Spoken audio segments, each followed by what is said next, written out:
My wife's sister declared at a family dinner that she could have done far better than me. I smiled and said, likely.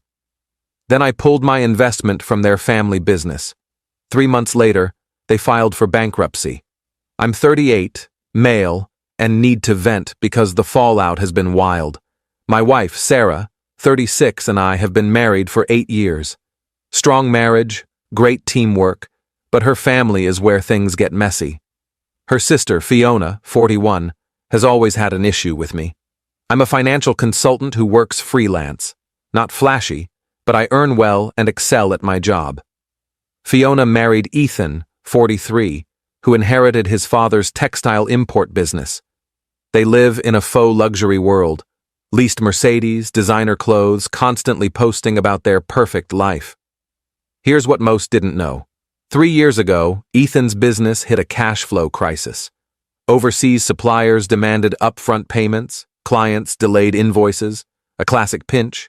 They needed capital fast, or they'd lose major contracts. Sarah pleaded with me to step in. Family, right? I'd just sold my share in a tech startup. Not massive, but a solid 6-figure payout. Against my instincts, I invested $180,000 for a 30% stake in their company. Legal contracts, attorneys, everything documented. I stayed a silent partner, avoiding daily operations, just collecting quarterly reports and my profit share. The business recovered. My investment saved them, and they've been profitable since. I received my distributions. Everyone seemed content. Or so I thought. 2 weeks ago, we attended a dinner at Fiona's for their son's birthday.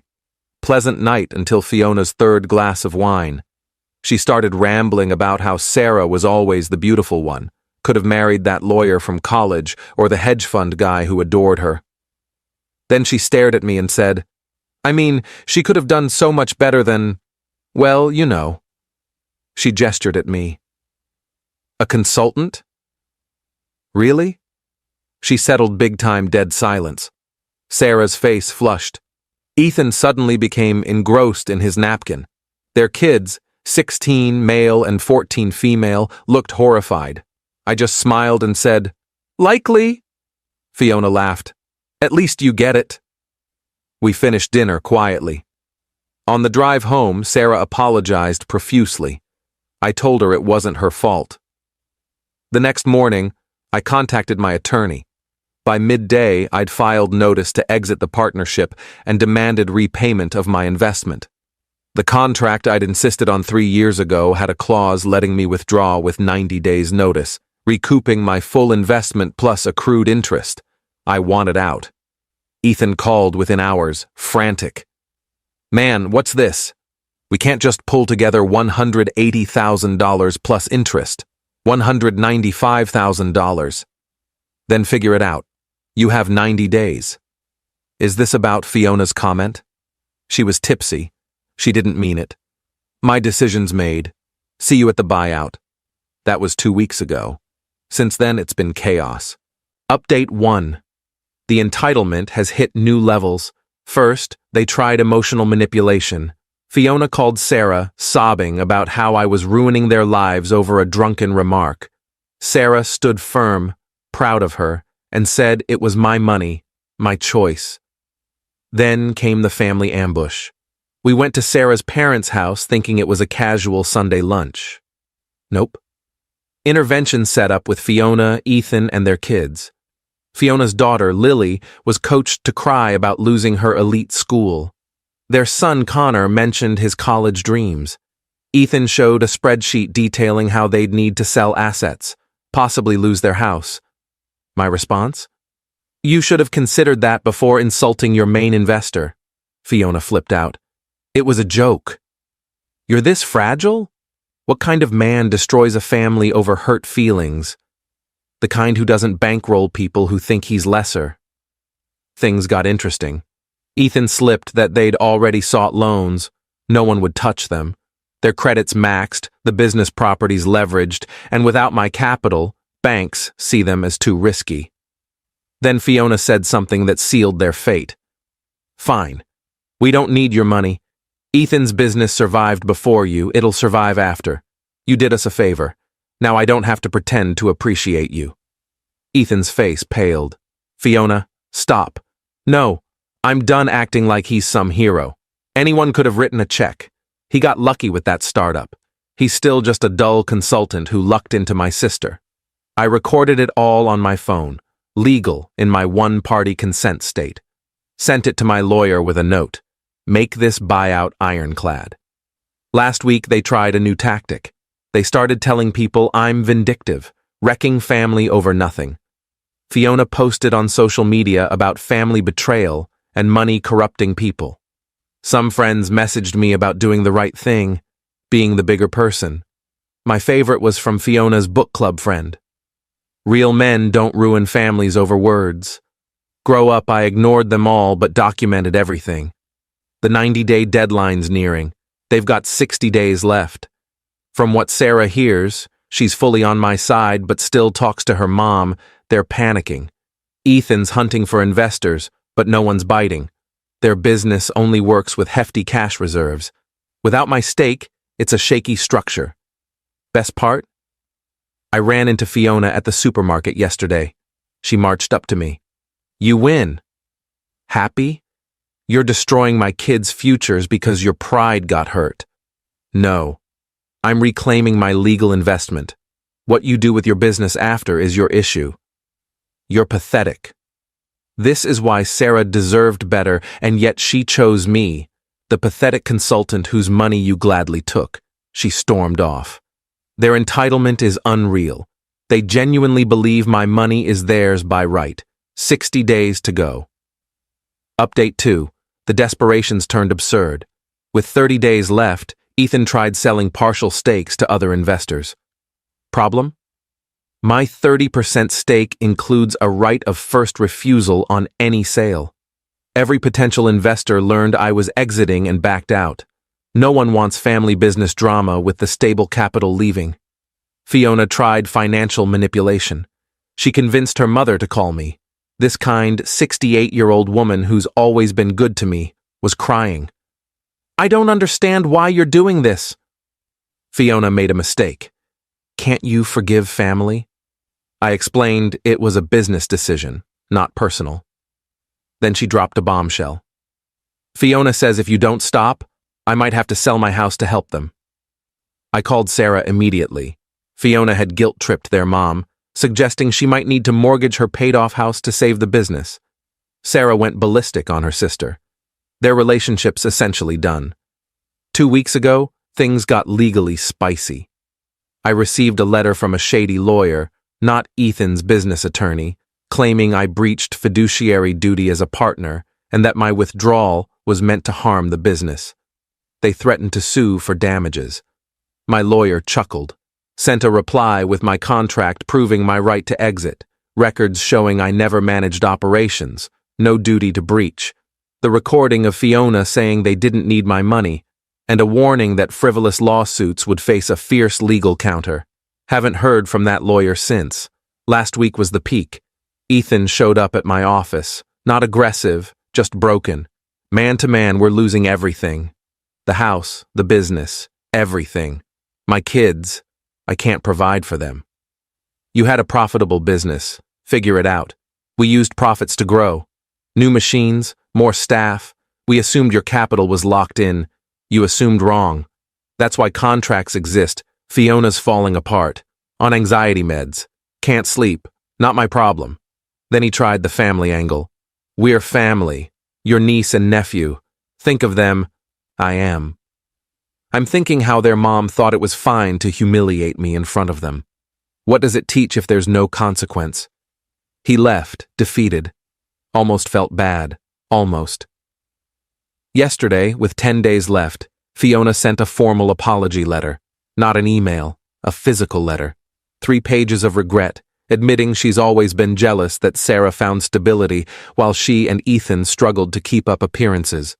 She blamed business stress for her outburst. It might have been sincere, but it ended with, I hope this apology helps you reconsider your decision.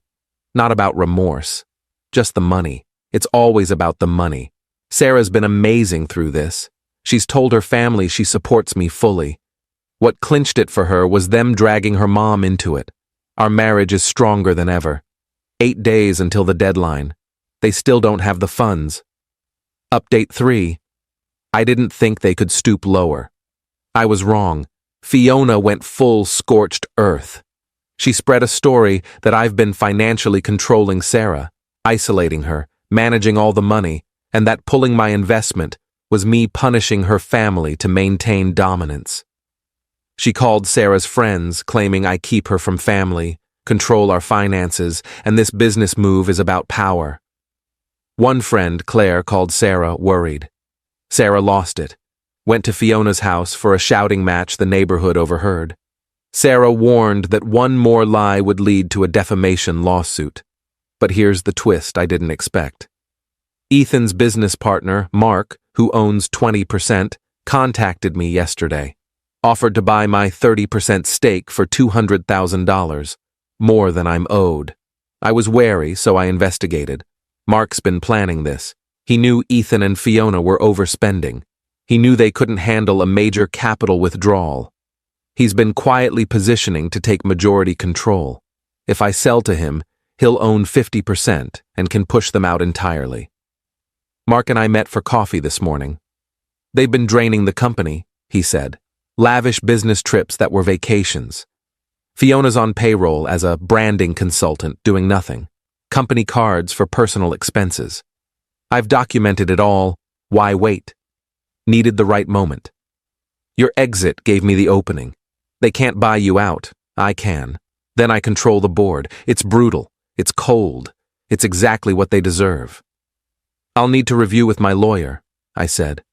Of course. But decide fast. My offer expires with your 90-day notice. Here's the beauty.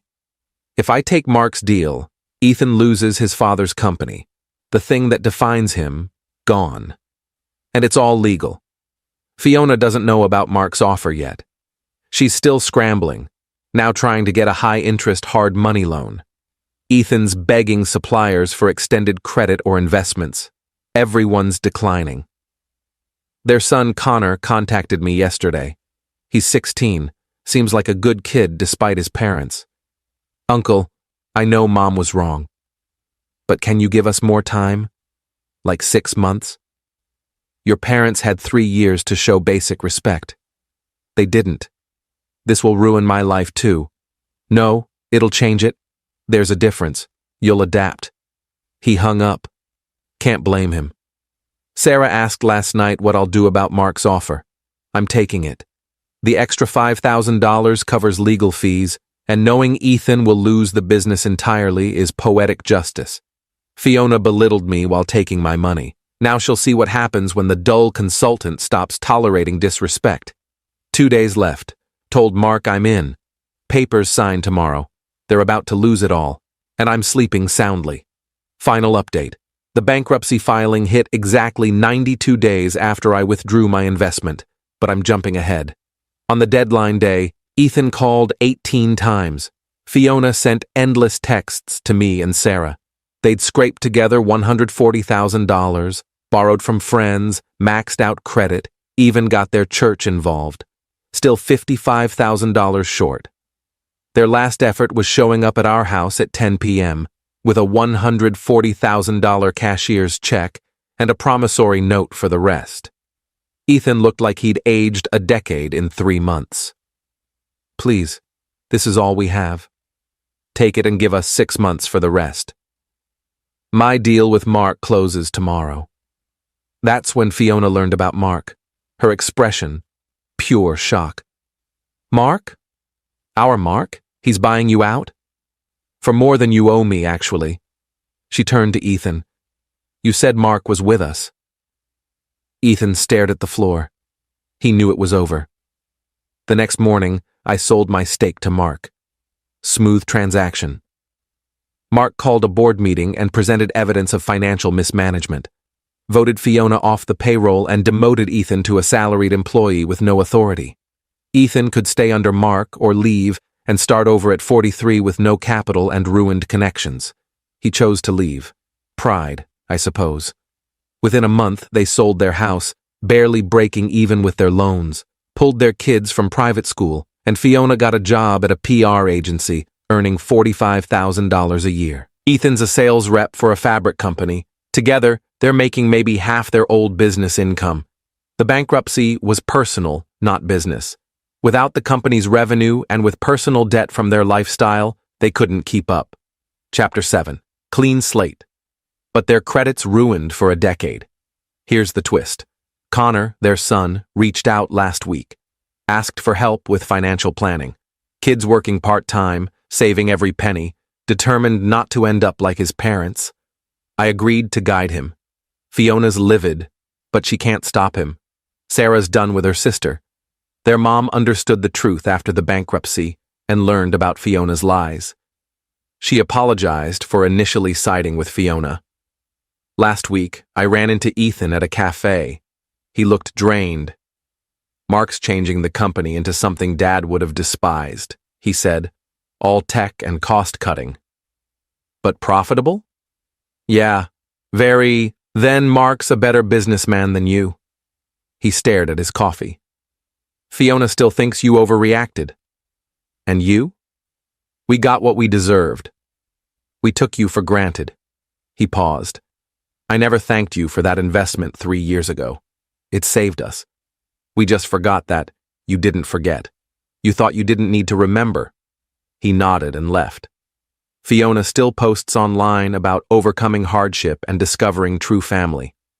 Comments are supportive from those who don't know the full story. Those who do? They've pulled away. Sarah asked last month if I had regrets. "None," I said. They showed their true colors. I showed them the cost. The funniest part? My consulting business is booming since this went down. Business owners respect someone who enforces contracts and keeps emotions out of deals. I've landed 3 new clients who said they want someone who treats business like business. Fiona was right about one thing. Sarah could have married that lawyer or hedge fund guy, but she chose me, the dull consultant who values respect, contracts, and consequences. And honestly, that's more than enough. Edit.